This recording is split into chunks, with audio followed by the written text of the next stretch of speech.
Hi everyone, welcome yet again while I interview my co-author of The Power of Why, Kristin Espinar. And I'm really excited about this interview because when we decided to finally chat with each other and ensure that I can get you to meet all the co-authors, Kristin was one of the first people who said, hey, you know what, let's do it. And let's do it soon. So I'm very excited. In fact, she has a bunch of great friends who have also shared their power of why with us. And I would encourage all of you to share yours after listening to our conversation today. So just to introduce to you what Kristin does besides, of course, writing, and while she's an author of The Power of Why, she has also written 2 books on IELTS, which is an exam, which is an important exam for students looking to study abroad. She's an author, she's a podcast host, she's an entrepreneur, and well, she is an IELTS coach. And more, I'm going to let Kristin share her journey with us and also her power of why. So Kristin, thank you. Thank you for coming and doing this with us and sharing your why with us. Yeah, thank you for inviting me. I'm really excited for this interview. Great. So tell us a little bit about you and your why. Share why with us as to why are you doing what you're now doing, and what made you take that leap? Sure. So really, I started because of family. So about 4.5 years ago, I had my first son. And I decided I wanted to have a flexible life, be able to work from home, have more freedom in my schedule. So I decided to start working online. I didn't know what I was doing or what I was getting into or how much it would grow or what it would become. But it's funny because it gave me flexibility, but it demanded a lot more time and responsibility. So I'm still working out the balance between family and work, but it also ignited a passion for entrepreneurship, and especially creative entrepreneurship, where you're creating something. And it took me down a whole new path of podcasting and marketing and learning how to really market yourself and to be visible in an online world, which is not easy. But it's a new passion. It's something that I really love doing, and I'm excited that I did take that step and took action on it. Yes, and why did you choose to become an IELTS coach? Since you decided to start this for time and to get time with your family, was there a particular reason this is what attracted you, or did it just happen gradually or not naturally? Yeah, so that's a great question. My area of expertise is English and exam preparation and applied linguistics. So I've been an English instructor, English as a second language, for 15 years. I have a master's degree in applied linguistics. I speak Spanish as a second language. I'm raising my children bilingually. So this is my area of expertise. But when I decided to work online, I knew that I had to pick an audience, pick a niche, because you can't just teach general English. You're not going to be able to sell it very easily. You're not going to be able to target your audience. So when you go online, you really have to be very specific in the niche that you pick. So I thought about it for a long time, and I thought about my passion and what area of English I really wanted to work with. And I love working with helping students to develop academic skills for exam situations, because I'm good at it. I have a lot of experience, but it's also going to open up a lot of doors and opportunities in a really immediate way for people. So I just thought, what is something that I can talk about every day, all day, that I'm not going to get tired of, that I love helping people with. And I chose that niche, and that's it. Just went going with it. Lovely, that's brilliant. So now that you've been able to do that and take your leap, and you're visibly so happy about it, how can you make other women feel empowered also to take that leap and start their business? So I believe the most common issue that I see not students, but, entrepreneurs having is that they don't take action, that they will sit and think about something for a long time. They'll say, I want to do something, but they won't take action on those plans. You need to take action. So this is the first step. You should be clear in what you want to do. You should definitely make a plan. But even that is taking action, just sitting down, writing out your ideas. That is a form of action. And then when you know what you want to do, take some form of action towards it. For example, with my podcast, I knew that I needed to do some type of like content production, and I didn't know what I wanted to do. Was it a blog? Was it YouTube?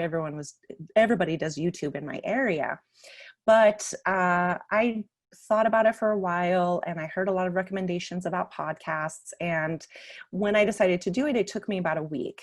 I thought about it. I kind of considered all the different areas. I knew my niche. I knew what I would talk about, so the content wasn't difficult. And when I decided to do it, I just did it. I didn't make a plan. I didn't do any launching. I just recorded an episode, and I figured out the tech side of it, and I uploaded an episode, and I committed to doing it once a week. That's all. I had an idea. I took a little bit of action, and I made a weekly commitment. And the outcome of that has really been amazing because of my niche audience. The podcast was able to grow very quickly. I've had a lot of success from it. And I've been able to position myself as an expert in the area, in my field, from nothing. Nobody knew me before that. Just by taking a little bit of action and on a weekly basis. So making a commitment to that action. I love it. I think it sounds like baby steps, but it must be so powerful. Just that commitment and then to stick to it can make one feel empowered that we're getting somewhere. So tell me, in this journey of yours, ever since you've started doing this and taken to doing your own work and become an IELTS coach, do you recall any memorable or funny moment that has happened that comes to your mind right now? Well, I would say that it's been a lot of ups and downs. So I have a memorable moment. I wouldn't say funny, but memorable, and I think important. And that is my very first launch. I decided to launch a course. I think it was an IELTS writing course. And I just went with it, and I tried to do a challenge. And I got like 2,000 people signed up, which was amazing, but I didn't know how to transition from the challenge into the sale. So when it came to the point for the sale, it flopped. I didn't know what to do, and I didn't make any money. And I got very frustrated because I put all this effort into it, and nothing came of it. And at the same time, I got pregnant with my second child, so I was like, I need a break. I'm going to take a break. And after my second child was born, I heard I listened to like an Audible book about somebody's success story, life story of success. And it took them their whole life to become really successful. And the amount of ups and downs and successes and failures that this person had really made me realize that you can't expect to be 100% successful right out of the gate, that the process is going to have ups and downs, and that it's actually a good thing because you are going to learn from that. It's going to make you better if you have that willing attitude to improve. So I think that was like my moment when I realized, who am I to think that I'm perfect at this? The first time that I do it, none of us are going to be perfect. And you can't have that attitude of, I have to be perfect to do it. You just have to do it and keep going and have a willingness to improve. And I think that's what has propelled me forward and kept me going through all the ups and downs of the online business creation. I think I get it. I get it why you said it's an important one, the memorable moment, because that is so true. You have to keep going and you don't have to be perfect. and it doesn't have to strike it like the first time round itself. I think that's so lovely and a very deep and beautiful message there, because I've also myself experienced that sometimes when you start out, you just feel that, hey, we've got a great idea, we are doing a great job, and it has to work out, but there are so many factors that go into it. So lovely. And yeah, if it doesn't work out, just get up and keep going. You Yeah, can't try again. yes, true, lovely. So now we're going to do something more specific to the audiences we have on Insta, Facebook, and LinkedIn. So I mean, of course, this memorable moment would be really, really cherished on with our Insta audience and the others. Tell me about one business value that you never deviate from. Like, that's the business value that Kristin stands for. Well, my podcast is called Activate Your IELTS, Be Determined. And I chose Be Determined because I think that you have to be determined. And it's not only for IELTS. I mean, IELTS is a perfect example of something you have to really be determined to achieve, because students really struggle a lot with getting the scores that they need. I mean, it's a major, major issue. And you're really not going to get there unless you're determined to do so, especially in a short period of time. So this is the message that I'm always pushing in my podcast. And even clients that come to me, they tend to be those determined, committed, fierce, courageous type people that are willing to go all in, because that's one of the values that I promote on the podcast and in my business. And so I think that just goes to what I was saying before. You have to be determined if you want to achieve something difficult. And I also always say the exact effort that you put into something is the exact effort that you're going to get out of something. And you can apply that to IELTS, you can apply that to your business, whatever it is, you've got to fully go for it and just do the best that you can. Great, great, lovely.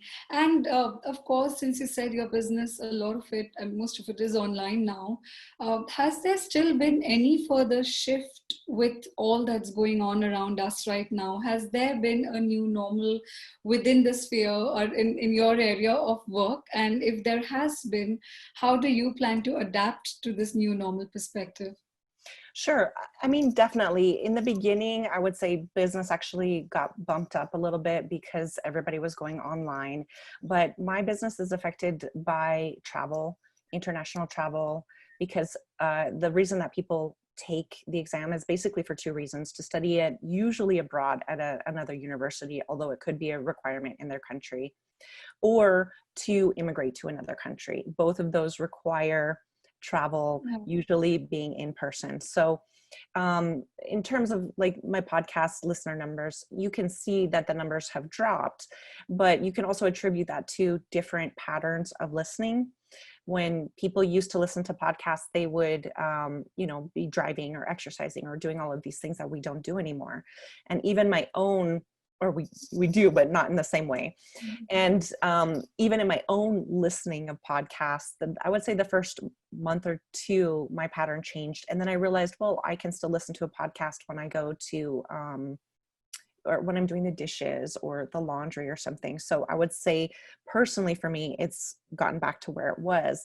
But you can take into account these two different things and you can see a drop. But in order to account for it, to make a change, I think all that you need to do is adapt your strategy a little bit, maybe see who you can target, what areas you need to target more, maybe create a more streamlined strategy for the types of people that are listening, maybe invest a little bit more in ads, or if you do some type of promotion, that's always still going to boost listenership which then boosts awareness of the brand and people into the business. So I think that you have to adjust a little bit the strategy. I don't think that it's hard, but I also don't know what will happen in 6 months or in a year. Will people stop taking IELTS because they're not able to travel? Will we get a vaccine and things will start working again? So I think it's a day-by-day thing. It's best not to freak out and just to try to pivot and adapt as much as you can to the strategy. And I've seen lower download numbers for my podcast, but I haven't seen too much of lower numbers into my business a little bit, but not too much. And I also think that could be because students feel that their chance to take IELTS now is more valuable. So when they do get the chance, because sometimes they open it, sometimes they close it, they have to take that chance. And that's something that you can also change with messaging. You can change your messaging around your topic, and you can kind of put a sense of urgency into your audience that, hey, you still need to prepare. You can't let this go. This still is your best chance, and you got to be ready when the opportunity comes. So there's both the positives and negatives, but I think that the best thing to do is just be flexible and try to find new strategies to adapt. I love it. I think this has been a really lovely conversation, Kristin, and thank you so much for sharing your journey, but also all these pointers, because they're all so useful and so focused. I totally loved it. Now, if our audience who's listening to this wants to obviously follow you and follow your work, where can they find you? So they can go to my website, which is www.kristinespinar.com.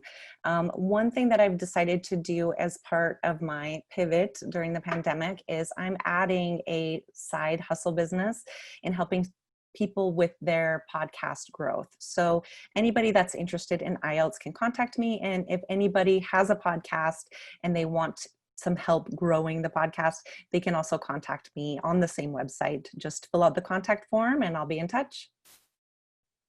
Okay, great. Well, that's fabulous. And any last message to our listeners with regard to our book, The Power of Why, which is releasing on 15th August? Yeah. So taking part in The Power of Why has been amazing, because I think it's really great to show your origin story, where you came from, and the reason that you started. And I think it's important to know why you're starting, because that's the first step. So think about what you want to do, what your goals are, why you're doing this, and imagine your bigger future. What can you create for yourself? Because really, even in a pandemic, you can create anything that you want. And in fact, this might be a big opportunity to really create something, especially online. So take it as an opportunity. Think about your why. Think about your future, the vision, the bigger vision that you have for yourself. And don't be afraid to dream big, right? Go beyond what you think that you can do, because you're going to achieve it faster than you think. So start there and then just take a little bit of action. Lovely. So hopefully this has inspired you enough to also pick up the book when it finally releases. It's also available for pre-order in most countries, and you can read Kristin's story. You can even read my story there. And Kristin, thank you so much once again for coming on and sharing your why with us. Yes, thank you. It's been really fun.